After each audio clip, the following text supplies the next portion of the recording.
வணக்கம். இன்றைக்கி ஜிபாஸ் light torch light எப்படி ரிப்பேர் பார்க்கலாம். இந்த லைட்டுடைய பேட்டரி வந்து 3.6 வோல்ட்டு. ஆல்ரெடி சார்ஜ் போட்டேன், ஃபுல்லாகவே சார்ஜ் ஏறிடுச்சு. ஆனால் சுவிட்சை போட்டால் லைட் எரியல. இந்த மாதிரி லைட்டு நிறைய வீட்டில் வந்து இந்த மாதிரி லைட்டை வந்து சும்மா தான் போட்டிருக்காங்க, வேஸ்ட்டாக அவுட் ஆயிடுச்சுன்னு. இதை நம்ம எப்படி ஈஸியாக ரிப்பேர் பார்க்கலாம் அப்படின்னு பார்க்க போகிறோம். 3.6 வோல்ட்டுக்கு 3.8 கரெக்டாக காமிக்குது. இதை வந்து ரிமூவ் பண்ண, அதாவது கழட்டுறதுக்கு நிறைய பேருக்கு தெரியாது. நம்ம சாதாரண லைட் மாதிரி இல்லாமல் இது வந்து ஒரு டிஃப்ரெண்ட்டாக கழட்டுறதுக்கு நிறைய பேருக்கு தெரியாது. இது உள்ள பார்த்தீங்கன்னா 2 காடி இருக்கும். அதாவது இப்போ நல்லா வெளிச்சத்தில் தெரியும், 2 காடி இருக்குது. அந்த காடியை எப்படி ரொட்டேட் பண்ணோம்னா இப்படி, அதாவது கிளாக் வைஸில் கடிகாரம் ஓடும்ல, அந்த கடிகாரம் ஓடுற திசையில் அந்த காடியில் வச்சு எதாவது வச்சு இப்படி தள்ளிங்கன்னா ரொட்டேட் ஆகி கழட்டிக்கும். நான் இது வந்து இதாக இப்படி தள்ளி பார்க்குறேன். இதாக தள்ள முடியல, 2 காடிலையும் வச்சு தள்ளிங்கன்னா ஈஸியாக ரொட்டேட் ஆகிடும். நீங்கள் எப்போவுமே போல்ட் எப்பயும் வந்து கிளாக் வைஸில் திருவினா டைட் ஆகும். ஆனால் இதில் வந்து ஆன்டி கிளாக் வைஸில் திருவினா தான் டைட் ஆகும்.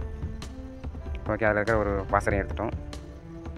ஓகே, இதை கழட்டுறது எப்படி கழட்டலாம் அப்படின்னா, இந்த பக்கத்தில் வந்து தள்ளணும், அவ்வளோதான். இங்கே புஷ் பண்ணோம்னா அந்த பக்கம் வந்துடும், அவ்வளோதாங்க.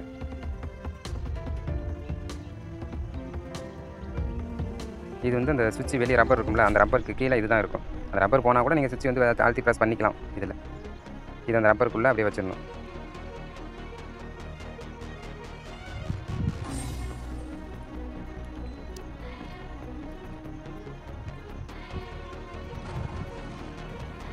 ஓகே, இப்போ பல்பை செக் பண்ணணும். எப்படி செக் பண்ணலாம், பல்ப் நல்லா இருக்கான்னு மல்டிமீட்டரில் இந்த டயோடு மோடில் வச்சுக்கிட்டு, டயோடு செக் பண்ணுற மோடில் வச்சுக்கிட்டு, பாசிட்டிவ் சைடு வந்து ரெட் கலர் ப்ரோபையும், மல்டிமீட்டருடைய அந்த ரெட் இருக்குல்ல அதை வச்சுக்கிட்டு, மைனஸ் பக்கம் அந்த வச்சு பார்த்தீங்கன்னா லேசாக பிளிங்க் ஆகும். லேசாக தான் பிளிங்க் ஆகும், நல்லா பிரைட்டாலாம் பிளிங்க் ஆகாது. ஏன்னா மல்டிமீட்டர்லேருந்து கொஞ்சம் பவர் தான் வரும் செக் பண்ணுறதுக்காக.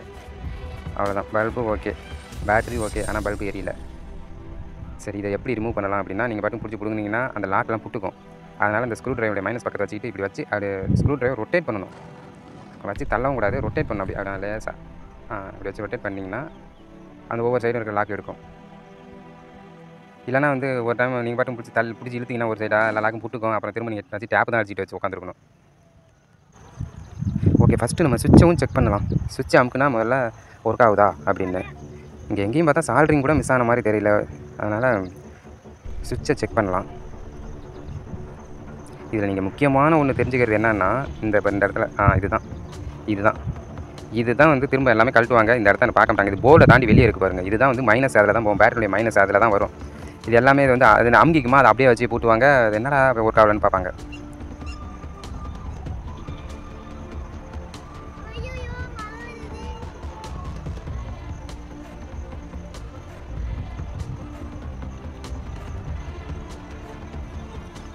ஓகே, சுவிட்ச் இஸ் குட்.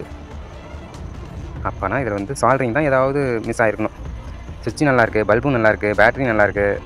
அப்போ இந்த மைனஸ் வந்து இதில் வராமல் இருக்கலாம். இந்த இடத்துல வந்து ஒரு 3 ரெசிஸ்டர் போட்டிருப்பாங்க. 3 ரெசிஸ்டர் வந்து பேரலில் போட்டிருப்பாங்க. ஏன் பேரலில் போடுறாங்கன்னா, அப்போ தான் ரெசிஸ்டன்ஸ் வேல்யூ வந்து குறையும். ஆல்ரெடி அது லோ வேல்யூ ரெசிஸ்டர் தான் போடுவாங்க. 0 ஓமில் உங்களுக்கு அது ரெசிஸ்டர் போனால் கூட நீங்கள் 0 ஓம் ரெசிஸ்டர் எடுத்து போட்டுக்கலாம். இப்போ எடுத்துக்காட்டுக்கு வந்து 1 ஓம் ரெசிஸ்டர் எடுத்து 1 ஓம் ரெசிஸ்டர் எடுத்து பேரலில் போட்டிங்கன்னா உங்களுக்கு 1/2 ஓம் தான் இருக்கும். அதனால் பேட்டரி பவர் வந்து அப்படியே லைட்டுக்கு போகும். அதனால தான் 3 ரெசிஸ்டர் எடுத்து பேரலில் போட்டிருக்காங்க. அதாவது ரெசிஸ்டன்ஸ் வேல்யூவும் குறைக்கிறாங்க. ஷார்ட் சர்க்யூட் ஏற்பட்டாலும் பல்பு ஒன்றும் ஆகாது, அதிக கரண்ட்டும் பல்புக்கு போகாது. ரெசிஸ்டர் வழியாக போகும்போது ஃபியூஸ் ஆகிடும். ஓகே, இந்த ரெசிஸ்டர்லாம் போயிருந்ததுன்னா நீங்கள் வந்து 0 ஓமில் ஒரு ரெசிஸ்டர் எடுத்து நீங்கள் போட்டுக்கலாம். SMD ரெசிஸ்டர் அல்லது நார்மல் ரெசிஸ்டர் கூட எடுத்து போட்டுக்கலாம். இப்போ ரெசிஸ்டரும் நல்லா தான் இருக்குது.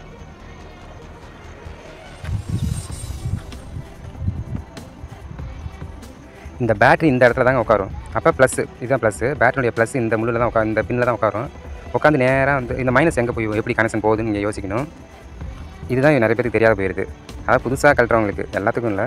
இப்போ இந்த மைனஸ் இதில் உட்காந்துதா, இதில் பட்டால் தான் பாடி வழியாக எல்லா இடத்துக்கும் வரும். பாடி வழியாக வந்து இந்த பின்னை தான் டச் பண்ணும். இந்த பின்னில் தான் பிரச்சனை வரும் எல்லாத்துக்குமே. அந்த பின்னை என்ன பண்ணும், அமுங்கிருக்கும் ரொம்ப. அவங்க அப்படியே சால்ட்ரிங் வச்சுட்டு அந்த பின்னை வந்து எப்படி வைக்கணும்னு தெரியாமல் விட்டுருவாங்க. அது எப்பயும் போர்டை தாண்டி வெளியே இருக்கணும் அந்த பின்னு. அப்போ தான் வந்து அந்த பாடியில் உட்காரும். இதான் வந்து ப்ளஸ்ஸு. சுவிட்சிலேருந்து நேராக வந்துடுது ப்ளஸுக்கு. இதிலேருந்து சுவிட்சுக்கு வந்து அதாவது இதுலேருந்து சுவிட்சுக்கு வரும். சுவிட்சில் அடுத்த முனைக்கு ஆன் பண்ணதும் பவர் இங்கே வந்துடும். அங்கே வந்ததும் அந்த ரெசிஸ்டருக்கு வந்து ரெசிஸ்டர் வழியாக பல்புக்கு ப்ளஸுக்கு வந்துடும். இந்த ரெசிஸ்டர் வழியாக பல்புக்கு ப்ளஸுக்கு வந்துடும். ஓகே, ஆனால் மைனஸ் எப்படி வரும், செல்லுடைய அந்த பேட்டரியுடைய மைனஸ் எப்படி வரும் அப்படின்னா, பாடி வழியாக அந்த மேலே இருக்கிற அந்த பின்னு மாதிரி ஒன்று இருக்குல்ல, அதுக்கு வரணும்.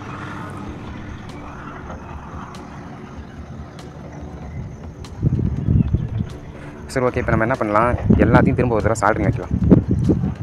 இந்த மைனஸ் போகிற இந்த பின்னு தான் வந்து ஆடுது. இதில் தான் ஃபால்ட் இருந்திருக்குன்னு நினைக்கிறேன்.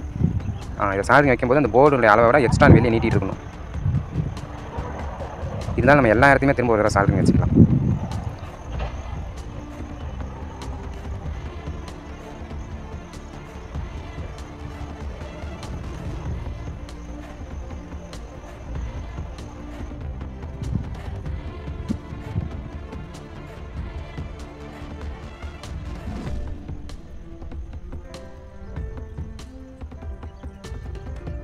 இப்போ எல்லா இடத்துலையும்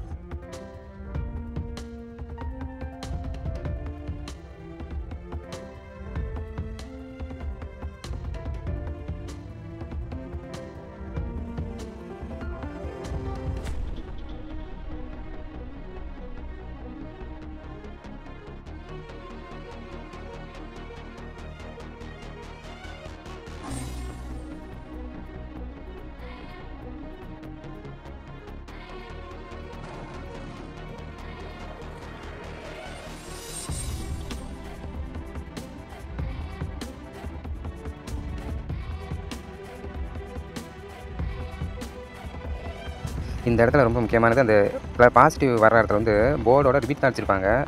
அதில் நம்ம எதுக்கு சால்ட்ரிங் வச்சு அந்த இடத்துல வச்சுக்கலாம். ஏன்னா அந்த அடிச்சிருக்கிறது வந்து லூஸாக இருந்தால் கூட இருக்கலாம். இதெல்லாம் லூஸ் இல்லை இருந்தாலும் நம்ம சால்ட்ரிங் வச்சுக்கலாம் அதோட சேர்ந்து.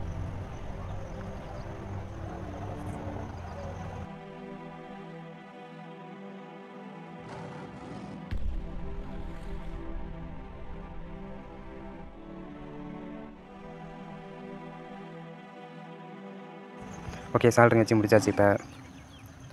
இப்போ நம்ம போட்டு எப்படி திரும்ப இந்த போர்டை உள்ளே ப்ளேஸ் பண்ணணும் அப்படின்னா,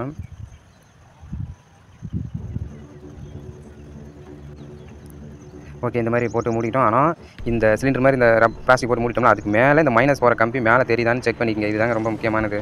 இதை யாரும் கவனிக்கவே மாட்டாங்க. இந்த போர்டுக்கு வந்து பேட்டரியுடைய மைனஸ் போகணும் அப்படின்னா இதுதான் முக்கியமானது. இது வந்து வெளியே இருக்கணும். அப்போ தான் அந்த நம்ம லைட்டுக்குள்ளே போடும்போது அந்த பாடியோட இது டச் ஆகி தான் மைனஸை உள்ளே கொண்டு போகும். இது அமுங்கியிருக்கான்னு நீங்கள் செக் பண்ணிக்கணும். ஓகே, இப்போ நம்ம பர்ஃபெக்டாக இருக்குது. இதை அப்படியே எடுத்து மாட்டிடலாம்.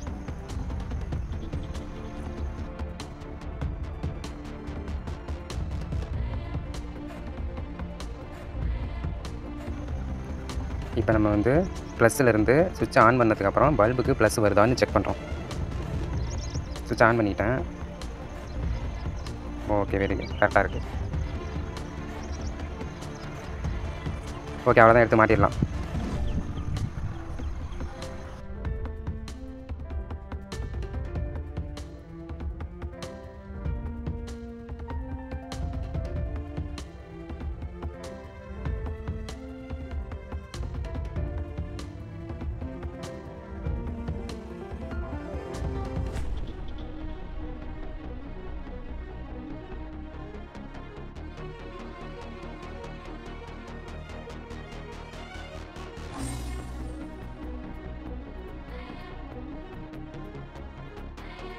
இப்போ இது உள்ளே சொல்லும்போது என்னென்னா சுவிட்ச் சைடு பார்த்துக்கணும். அதே மாதிரி சார்ஜர் எந்த சைடு இருக்குன்னு அந்த பின் அதை பார்த்துட்டு உள்ளே சொல்லுவீங்கனாவே கரெக்டாக போய் செட் ஆகிடும்.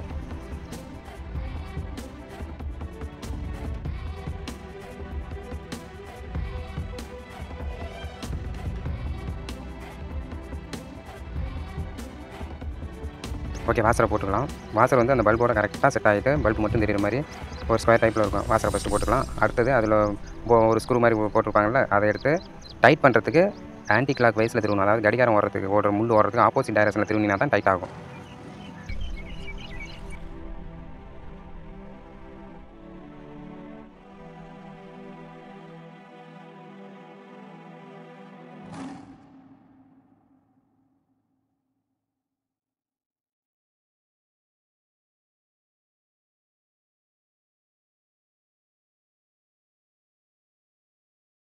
ஓகே, இந்த வீடியோ உங்களுக்கு யூஸ்ஃபுல்லாக இருந்ததுன்னா லைக் பண்ணிக்கோங்க, சப்ஸ்கிரைப் பண்ணிக்கோங்க. தேங்க்யூ.